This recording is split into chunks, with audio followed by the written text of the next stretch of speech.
Trump just said many states have gas at $1.98 a gallon. What fucking planet is he living on? Does he think if he says it over and over and over again, it'll either happen or people will just believe him, even though we all go and pump our own gas? You guys were worried about Biden? Wait till this guy gets to the end of his term. He's going to be a fucking bumbling pile of meat. Welcome back to AI Crystal. Today, we're talking about something that's impacting all of us, the hike in gas prices. I passed by my local gas station. It was $2.99 a gallon. On the way back, about 5 or 6 hours later, it had been changed to $3.15 a gallon. That's a huge hike. $2.99 to $3.15 in like 5 or 6 hours. Day one, it was all supposed to go down. You Trump supporters, you sold out this country for cheap gas and you didn't even get the gas.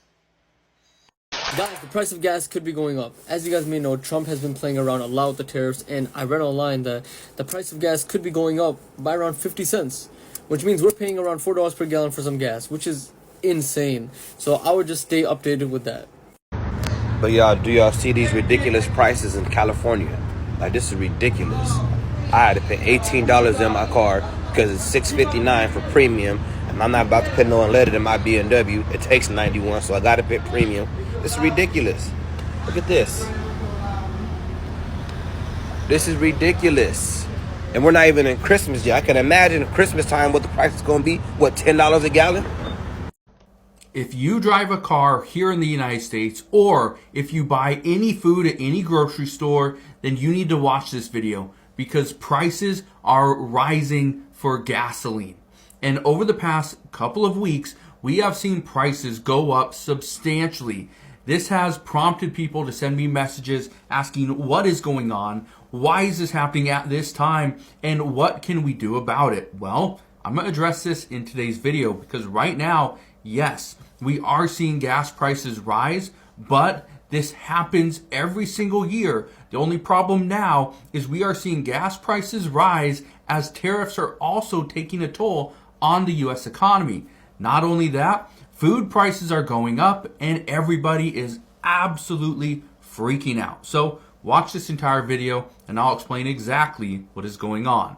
But first, all I ask is one thing. Takes 2 seconds. Go ahead, hit that like button if you enjoy these daily updates. And now let's begin. This says gas prices rise to highest level since September as oil hovers above $70 per barrel. Well, here's what you need to know. Oil, crude right now is dropping. Look at this right here. It says oil dives nearly 8% to lowest since pandemic on China's retaliatory tariffs. That happened just this morning. Oil prices are falling.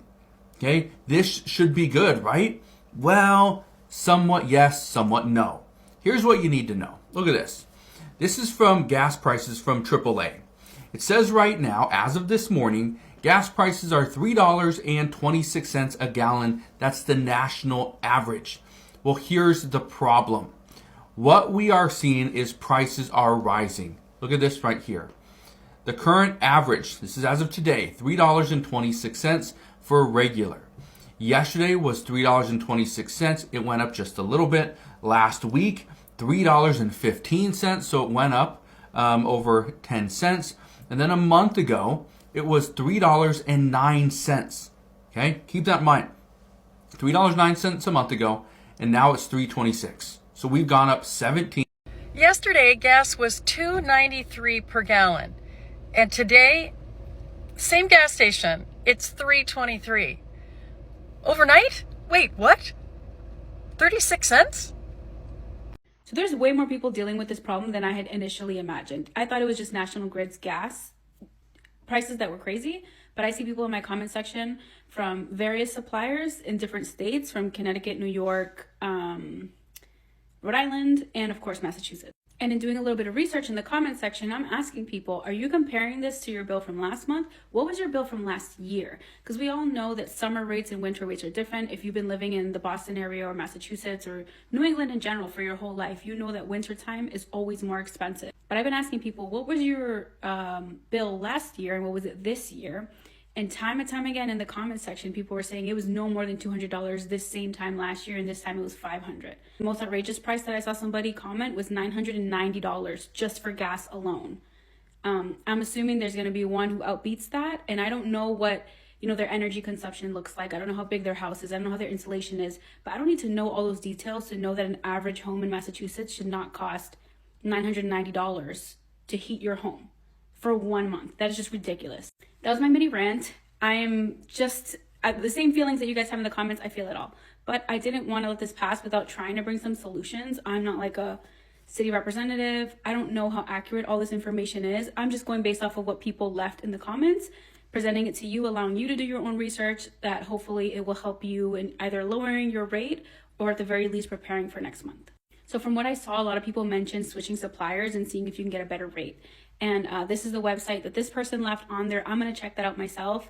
The only thing is you have to really see by city, because I believe in my city, I can change my supplier, but I can't change who delivers it. At the end of the day, National Grid will always be the person who delivers the service, which is interesting because what are they delivering when the pipes are already installed? From what I saw, delivery is just maintaining the infrastructure. So I don't know if they're updating infrastructure and that's being passed to consumers. However, I'm going to look in to see if I can change my supplier and what the rates are like. According to the comments, the other suppliers that are similar to National Grid are just as bad. Someone had mentioned that this was announced in October on one of our bills. I look back on my October and my November bill, and this was never announced that they were going to do new software that would be charging, crazy prices for delivery fees. I just saw somewhere in very fine print on the same bill that I get every month back in October that it said the therms was going to go up. So I did miss that. That was my bad. But something so drastic, like such a big drastic change, should have been written in bold red letters and been its own separate email. But we can all assume why they didn't do that. Someone also mentioned if you're going to call National Grid, ask if it's an estimated usage or it's actually the usage that you used. Someone also said it's up to the Public Utilities Commissions to advocate for us for the utility costs, to ask for an increase or decrease, and they are the one who approves that. So I'm not sure if there's a way that we are able to get in contact with the Public Utilities Commission, if this is something that was voted in by representatives and signed into like a law or a bill. If you know, please let me know in the comments. Someone also mentioned reporting this to the state, contacting your local politicians and demanding for lower rates, more regulations from these utility companies, which I think is always a good thing to hold those that we put in position accountable, because that's what they're there for. They work for the people. Someone mentioned switching to solar. I also saw some people saying that they were switching to wood fire or like pellet stove, or finding a home that had that available. Of course, those are changes that cost a lot of money and they take time, so that's not like an immediate change that most people can do, especially for those of us who live in apartments or are renters. That's just not an option. It goes without saying, I also saw someone comment that they installed solar to save money, and their electricity bill went up so high that initially it started off as like a couple, $50 or something like that, and now they're paying $400, which I think defeats the purpose of solar. But I don't know if anybody else has used solar. I know we're just talking about gas, but like I heard electricity is getting really crazy too. People also mentioned if you're in the process of moving, to look into the town or the city you're moving into and see if they have their own gas and electric that is not National Grid or any of the other big names out there, because I guess that's still the case. There are some cities in Massachusetts, people have mentioned that they have their own providers. People also mentioned making more use of candles, flashlights, space heaters, of course, when you're home. Never do that when you're sleeping, because we all know how dangerous that can be. And just putting on a sweater, a hat, lowering your thermostat. I also saw some people say they asked for low income assistance. And things are bad when people who pay oil for their homes are bragging in the comments how decently priced heating their home is this winter. Because if you grew up in Massachusetts or any cold area, you were always told never buy a home or rent a place that has oil heat. So it's bad when this is cheaper.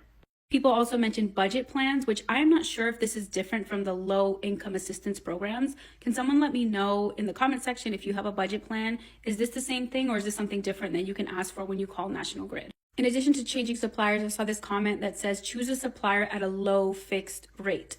Then they also mentioned just looking at the peak times and shutting off anything that you might use around that time, not keeping the lights on, lowering the heat until peak times are over. So just finding other ways that you can kind of save on energy. Then there's the unorthodox solutions. Just stop paying your utilities. I'm not going to tell you to do that. Someone else mentions protesting. I'm not going to tell you what to do. Apparently, don't move to Connecticut because it's 4 times worse. People also mentioned propane tanks as an option that seems somewhat better, that you can negotiate rates for that. I didn't know that.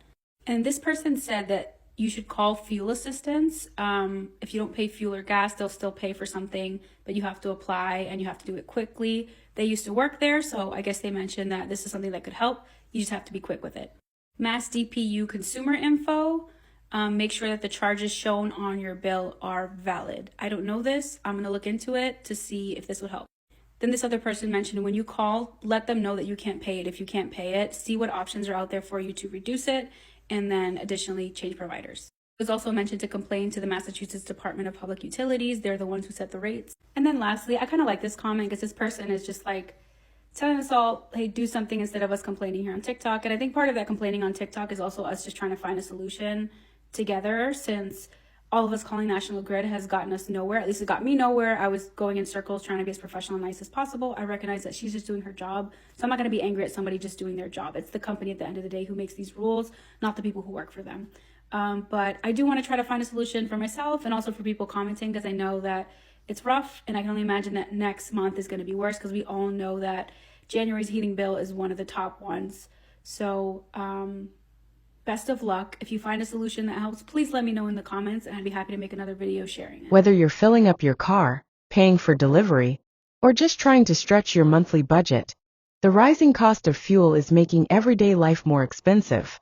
From global tensions to oil production cuts and seasonal demand, there are several reasons behind these surging prices.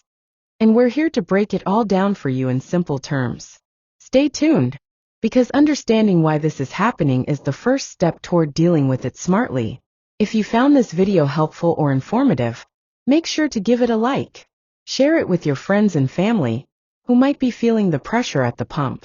Drop a comment below to let us know how gas prices are affecting you.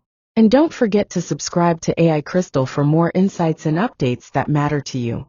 Thanks for watching, and we'll see you in the next video.